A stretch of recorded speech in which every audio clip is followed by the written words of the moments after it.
Klausyk, Mantai, tu mane pabaigiai pasakoti apie laišką, kurį gavote atostogų metu. Ai, dar rugpjūtį vaikinukas vardu Ugnius atsiuntė mums žinią apie stovyklą, nepaprastą stovyklą Zervynuose ir dar nepaprastesnius tos stovyklos gyventojus. Tad kasgi jie tokie? Nu ir vienas veikėjas iš viso myžo ir per petį jam taip. Ir taip atsisuka jau žmogus galvoja balti arkliukai, nes vat puparčia tokia galva stovi. Patikėk, yra visai nemalonu, kai tu išeini į mišką ten kažko tai.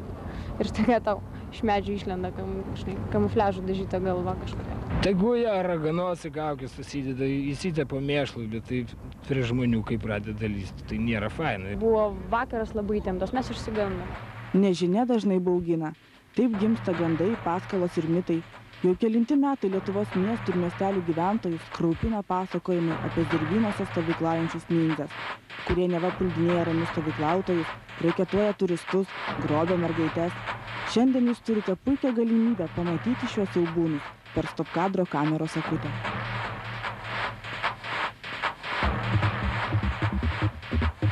O iš tikrųjų, jaunųjų technikų stoties sporto salėje renkasi jaunuoliai, užsiemantys kovinę savigyną. Juos treniruoja meistras Zenonas Urbonas. Darbščiausiai, gabiausiai patenka į elitinę nindzutsu grupę. Dabar jau praktiškai meistrai tikrojo to, sakykim, nindzutsu su visais reiškia aspektais jau nebemoko, moko tik tiek, kiek reikia savigynos tikslam. Ruošiasi, jie treniruojasi taip, kaip bus gyvenime, kur, ta prasme, taisyklių nebus. Gatvėje nieks nepaisės, kad tu tenai mažesnio svorio ar tu silpnesnis. Iškai tave skriaus ir skriaus užtikrintai. O kovinės menas jis tave turi mokyti kaip ir tokioj situacijoje, turėti galimybę, reiškia, turėti šansą, nors vienintelį šansą. Jaunųjų karių dienotvarkė griežta. Kas rytą 10 km krosas, alinanti treniruotė, ištvermę ugdantis testai, žygiai. Nindzutsu tai menas išgyventi, kai gyvenimas nepalieka teisės rinktis. Kaip sakėt? Tu, kai treniruojas, tu psichologiškai pasidarai pastovesnis.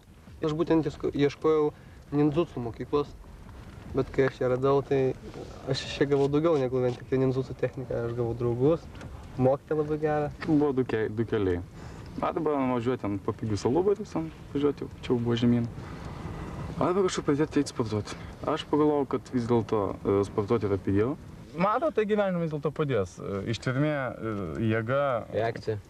Ir draugai. Per tos 3 mėnesius mes vidutiniškai 5-6 bandymus įsikverti stovyklą turim. Ir iškirmų tai aišku šventę, bet taip malonu, ką nors gaudyti. Tada action. Kita nebūna taip, kad jeigu norisi to action, o priešininkų nėra. Ar nebūna taip, kad jūs ėmėte ieškoti? Kai būdavo čia šalia mūsų dar prieš kokius 4 metus maždaug būdavo skautai. Taip, mes eidavom pasižiūrėti, kaip, skautai šventas reikalas. Jie, reiškia, publika organizuota, reiškia, netgi su tam tikra mūsų pakraipa, vis dėlto žvalgai, reiškia. Tai, aišku, yra noras įsiskarpti jų stovyklą, ten, vėliavą nukabinę.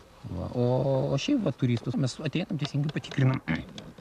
Visos stovyklavietės būna prie ulos patikrintos, reiškia, ir prie ežero taip pat visos stovyklavietės būna patikrintos, ateinam pažiūrėti, kas, kur, kaip, kada, reiškia. Bet... O kodėl? Galų gale mes žvalgai.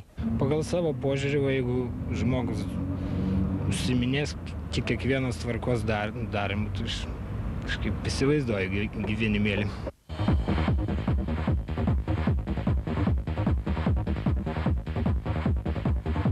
O sakykit, tos treniruotės negimdo jumyse agresijos? Ne. O ką mes neagresyvus? Jo, mes agresyvus. Mes per treniruotės turbūt išsikraunam daugmaž ir mum jau, bent jau aš tai nejaučiu poreikio ten ką nors skriausti ten mušti. Mūsų kolektyve kiekvienas netgi pas mažiausias jaučia atsakomybę savo veiksmus. Ką mes išsivešim iš tų stovyklų, iš tų vaikiškų leidimų, sakyti. Visų pirma, tai aišku žinios. Vėlgi, sakau, biologija, anatomija, psichologija, galų gale tas pats nukemušis be ginklo ir su ginklu. Visų antra, tai draugus, kurie taip brutaliai taip išreiškiant, perkas gerklį už tai bet kam.